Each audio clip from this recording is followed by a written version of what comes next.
people going on low-carb diets may not see a rise in their cholesterol levels. How is that possible? Because weight loss by any means can drop our cholesterol. We could go on an all-Twinkie diet and lower our cholesterol if we were unable to eat the dozen daily Twinkies necessary to maintain our weight.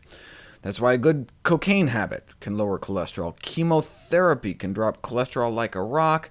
Tuberculosis can work wonders on one's waistline. Anything that drops our weight can drop our cholesterol, but the goal isn't to fit into a skinnier casket. The reason we care about cardiovascular risk factors like cholesterol is because we care about cardiovascular risk, the health of our arteries. Well, now we have studies that have measured the impact of low-carb diets on arteries directly, and a review of all the best studies done to date found that low-carb diets impair arterial function, as evidenced by a decrease in flow-mediated dilation, meaning low-carb diets effectively cripple people's arteries. And since the meta-analysis was published, another study found the same thing: dietary pattern characterized by high protein and fat with low carbohydrate associated with poorer peripheral small artery function, again measuring blood flow into people's limbs. Peripheral circulation is great, but what about circulation in the coronary arteries that feed our heart? There's only been one study ever done measuring actual blood flow to the heart muscles of people eating low-carb diets, and this is it. Dr. Richard Fleming, an accomplished nuclear cardiologist, enrolled 26 people into a comprehensive study of the effects of diet on cardiac function using the latest in nuclear imaging technology, so-called SPECT scans, enabling him to actually directly measure the blood flow within the coronary arteries. He then put them all on a healthy vegetarian diet, and a year later the scans were repeated. By that time, however, 10 of the patients had jumped ship onto the low-carb bandwagon. At first, I bet he was upset, but surely soon realized he had an unparalleled research opportunity dropped into his lap.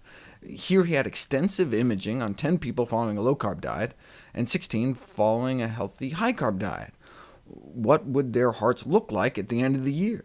We can talk about risk factors all we want, but compared to the veg group, did the coronary heart disease of the patients following the Atkins-like diets improve, worsen, or stay the same?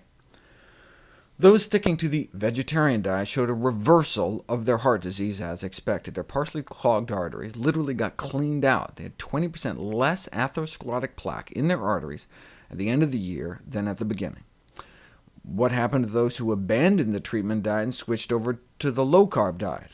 Their condition significantly worsened, 40 to 50% more artery clogging at the end of the year.